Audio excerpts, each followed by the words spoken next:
오늘 복음 말씀에서 예수님께서는 카나에서 물을 포도주로 바꾸시는 첫 번째 표징을 보여주십니다. 이 대목은 요한복음서에서 보도되는 7개의 표징 사업을 형성합니다. 특별히 11절에 언급되어 있는 표징에 머무르고 싶습니다. 표징이라는 말은 동방복음에서는 사용되지 않고 요한복음에서만 사용되는 특유한 용어로서 예수 그리스도의 영광을 드러내는 말입니다. 이는 예수님께서 행한 기적에 초점을 두는 것이 아니라 바로 기적을 행하신 예수 그리스도께 중점을 두는 말이라고 할 수 있습니다. In today's gospel, Jesus shows the first of his signs, where he changes water to wine at Cana of Galilee. This part of the gospel is one of the 7 narratives of signs reported in the Holy Gospel according to John. I especially want to stay at the word sign mentioned in the verse 11. The word sign is not used in the Synoptic Gospels, but only in the Gospel according to John. And this word characteristically manifests the glory of Jesus Christ. In other words, sign is such a word that does not focus on the miracles by Jesus, but rather it is a word that puts emphasis on Jesus Christ himself who worked such miracles. 이는 그 뒷구절, 당신의 영광을 드러내셨다 라는 말과 제자들은 예수를 믿게 되었다 라는 구절이 표징이라는 것은 바로 예수 그리스도의 영광을 드러내는 도구이며 이 도구를 통해 믿음을 불러일으킵니다. 즉 우리가 예수 그리스도를 믿고 그분을 따른다는 것은 그분의 표징, 즉 그분의 영광을 바라보며 살아가는 삶이라고 할 수 있습니다. 아울러 표징은 예수님 당신 자신을 계시하는 것이라고 할 수 있습니다. 이 표징의 정점은 바로 십자가 순환과 죽음 그리고 부활입니다. After mentioning the word sign, verse 11 writes, He manifested His glory, and His disciples believed in Him. This means that a sign is a tool or means by which Jesus Christ manifests His glory, and He thereby arouses our faith by this tool.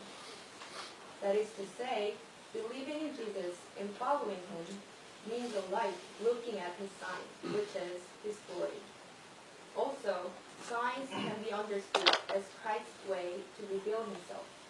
The very pinnacle of these signs is the cross passion, death, and resurrection of Christ.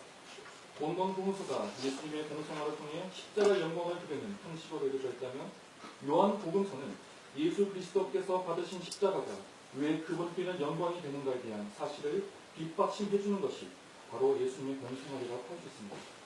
바로 바라보는 관점이 다르다는 뜻입니다. 모든 복음서가 그러하겠지만 특별히 요한복음서는 십자가의 영광이 상당히 중요한 표현이라고 할 수 있습니다. 그리고 그 영광은 바로 성부의 영광으로 이어지게 됩니다. The Synoptic Gospels are written in a way of revealing the glory of the cross by describing the public life of Jesus Christ, whereas the Gospel according to John is written in a way of telling us his public life in order to show why the cross Jesus received is in fact the highest glory to him. In other words, the perspective is different. The glory of cross is a very important expression, especially in Gospel according to John, and that glory leads to the glory of the Father. 이를 통해 사전에 나오는 저의 때가 무엇인지 알 수 있습니다. 예수님께서 말씀하시는 그 때는 바로 예수 그리스도의 영광을 통해 성부께서 영광을 받으시는 때라고 할 수 있습니다. 이는 바로 십자가의 영광이라는 뜻입니다. 사실 십자가의 표징을 통해 보여주는 것만큼 중심적으로 또 중요한 표징이 어디 있나 싶습니다. 계시가 이루어지는 시간인 만큼 십자가의 영광과 비교할 만큼 중요한 표징은 없다는 것입니다. This also helps us understand what Jesus means by my hour in the verse 4. The hour, he mentions, is the hour when the Father receives glory by the glory of Jesus Christ, the glory of the cross. Showing a sign with the cross would be the most central and important sign of all, as the hour is the hour of revelation being realized. There could be no sign more important than the glory of the cross. 따라서 그때는 어머니 마리아의 혈육을 뛰어넘어 성부와의 깊은 관련이 있습니다. 그때는 예수님께서 마음대로 하시는 것이 아니라 바로 성부의 뜻이 반영되는 때입니다. 즉 어머니와 연관되는 때가 아니라 오로지 성부와 연관이 되는 시간이라고 할 수 있습니다. 성부께만 초점을 두고 있었던 예수님이시기 때문에 그분께서는 성모님을 의도적으로 여인이시여 라는 다소 거리감 있는 용어를 선택하셨던 것입니다. 이는 성자의 영광과 더불어 성부의 영광이 드러나는 십자가 표징 중에 예수님께서 어머니를 향해 여인이시여 당신의 아들입니다 라고 말씀하신 것도 이 때문이라고 할 수 있습니다. Therefore, the hour is even going beyond the relationship between Mother Mary and her Son. It is now going into the one between the Son and the Father. The hour is now the hour that reflects the will of the Father, not just here by Jesus Christ the Son only. In other words, this is not the hour related to the Mother, but it is the time solely connected to the Father. Because he now focuses only and entirely on the Father, Jesus now intentionally starts using a somewhat distant word, woman, to his mother. This can also explain why Jesus tells his mother, woman, this is your son, when he was crucified on the cross, where the glory of the Father is revealed along with the glory of the Son. 하지만 예수님은 어머니의 뜻을 따르십니다. 어머니의 모습 안에서 성부의 영광을 드러내시려는 의도라고 할 수 있습니다. 사실 어머니는 예수님께 기적을 요구하신 것은 절대 아닙니다. 다만 도움을 청한 것입니다. 그럼에도 불구하고 예수님께서는 물을 포도주로 바꾸시는 기적을 통해 성모님의 걱정을 덜어드립니다. 그렇다고 어머니의 말씀이 성부의 뜻보다 우월하다는 뜻은 절대 아닙니다. 다만 예수님께서는 장차 맛보게 될 십자가의 영광을 지금부터 느끼라는 의미로 기적을 행하십니다.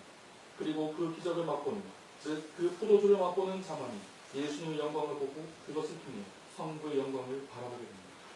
However, Jesus actually follows the will of his mother in today's gospel. This can be explained that he intended to reveal the glory of his Father in his mother. In fact, Mother Mary never demanded a miracle from her son. She just asked for help. Jesus, nevertheless, lessens her worry by the miracle of changing water to wine. But this can never ever mean that the mother's word is superior to the will of the Father. In fact, Jesus worked the miracle to let us start feeling the glory of the cross that we will gradually be able to experience. That is to say, only the ones who taste the wine can see the glory of Jesus and thereby the glory of the Father. 예수님께서 보여주신 놀라운 표징은 바로 성부의 영광과 연결되듯이 우리가 바라는 그 표징이 하나님께로 돌아갈 때 교우들 안에서 현존하는 그 순간은 우리에게 은총의 시간이 되고 그 은총을 통해 하나님의 뜻을 발견할 수 있을 것입니다. 그것이 우리에게 있어서 표징이 아닌가 생각합니다. 표징은 성부의 영광과 더불어 성자의 영광이 되었듯이 우리 삶의 표징은 우리에게도 영광이 될 것입니다. 내 이웃이 변하든 변하지 않든 우리의 마음이 늘 그들 향해 있을 때 그들 안에서도 표징이 드러나게 될 것입니다. 우리의 욕심을 버리고 우리에게 주어진 삶을 그저 살아갈 때 모든 것을 하나님께서 하시라는 것을 알게 될 것입니다. Just as the astonishing signs Jesus showed are directly connected and extended to the glory of the Father, we will be able to discover the will of God by the help of His grace. When the signs we expect are directed toward God, and those moments are alive in us as the moments of grace. Just as signs become the glory of the Son as well as the glory of the Father, the signs of our lives will become the glory of us. Whether or not my neighbors change, signs will be revealed among them too. When our hearts are always headed for them, we will be able to understand that God will work everything when we finally rid ourselves of grief and live the lives given to us. 지금 이 순간에도 그 표징은 이루어지고 있습니다. 바로 우리가 살아가고 있는 그리고 준비하고 있는 신앙의 삶입니다. 그 표징 안에서 기쁘고 행복하게 살아갔으면 좋겠습니다. The sign is being realized at this moment too. It is the life of faith which we are living out and preparing for. I pray we live joyfully and happily in the sign. In the name of Jesus,